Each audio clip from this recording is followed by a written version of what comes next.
Важнейшим вопросом повестки стал проект закона о республиканском бюджете на 2025 год и на плановый период 2026 и 2027 годов. Его рассмотрели в первом чтении. С докладом выступил зампред правительства, исполняющий обязанности министра финансов Тамерлан Вышигуров. Он сообщил о ключевых показателях и параметрах бюджета на следующий год, а также озвучил стратегические цели региона. Одним из основных направлений работы остается, как и прежде, развитие социальной политики. В докладе прозвучали и основные цифры главного финансового документа 2025 года. Здесь у нас представлены как изменения в виде субсидий, поступивших с федерального центра, так и за счет тех доходов, которые получены были в текущем году. Это в результате увеличения налоговых доходов и неналоговых доходов в результате продажи имущества республики. Итак, у нас после внесения изменений основные характеристики бюджета на 2025 год сложатся следующим образом. Это общий объем доходов 37,2 миллиарда рублей, общий объем расходов 38,2 миллиарда рублей, дефицит бюджета 978,8 миллионов рублей.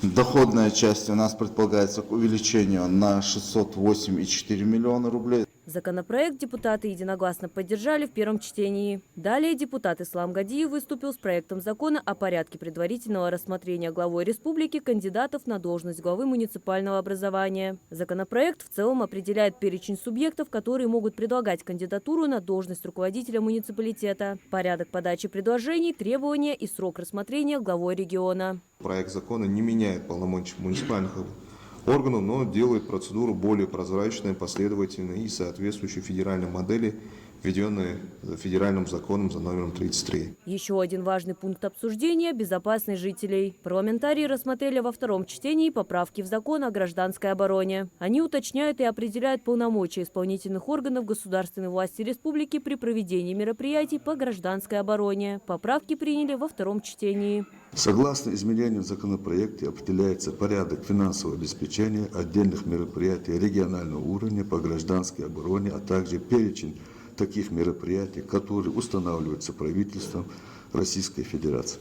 Кроме того, закреплен порядок пресечения функционирования беспилотных воздушных, подводных, надводных судов, аппаратов, беспилотных транспортных средств, иных автоматизированных беспилотных комплексов в целях защиты сил, средств аварийно-спасательного формирования населения. Следующей темой обсуждения стала устаревшая форма оплаты в общественном транспорте Ингушетии. Представитель Минавтодора отметила недостатки оплаты проезда исключительно наличными. Это, по словам замминистра Маки Хабриевой, создает очередь. Внедрение данной автоматизированной системы по безналичной оплате проезда позволит нам и прозрачно смотреть на ситуацию по финансовым потокам предприятия и регулировать, какие суммы будут поступать у нас в предприятие. Также у нас и обслуживание пассажиров будет более эффективно. Обсудили и другие законопроекты, в том числе председатель комитета по образованию, культуре и информационной политике Аза Хашиева выступила за внесение изменений в закон об образовании в Республике Ингушетия. Проект направлен на усовершенствование системы научно-методического обеспечения и подготовки кадров, повышение качества высшего образования и многое другое. Работа над данным проектом закона завершена, отсутствуют все лингвистические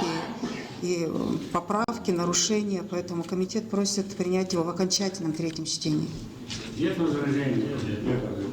Депутаты приняли решение внести изменения в закон республики о пожарной безопасности. Принятые поправки связаны с уточнением полномочий представителей органов власти при проведении мероприятий, направленных на пожарную безопасность. Не остался без внимания и вопрос здравоохранения. Народные избранники обсудили основные характеристики бюджета территориального фонда обязательного медицинского страхования на текущий год и предстоящие 3 года. Увеличение доходной части бюджета связано с уровнем фактических поступлений в бюджет территориального фонда обязательного медицинского страхования. В том числе это средства за медицинскую помощь, оказанную иногородним гражданам в медицинских организациях Республики Ингушетия. Данный показатель составил 317 миллионов 152 тысячи рублей.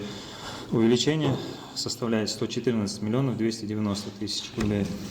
Прочие доходы от компенсации затрат бюджетов территориальных фондов обязательного медицинского страхования установлены в размере 10 миллионов 805 тысяч рублей. Увеличение составило 2 миллиона 333 тысячи рублей. Всего на повестке дня более 25 вопросов, связанных с различными направлениями работы органов власти. Также участники заседания обсудили проекты, предполагающие внесение изменений в следующие законы: о дополнительных мерах по защите здоровья, физического, духовного и нравственного развития детей, о пробации в Российской Федерации на территории Республики Ингушетия, о регулировании земельных отношений, а также о государственной социальной помощи.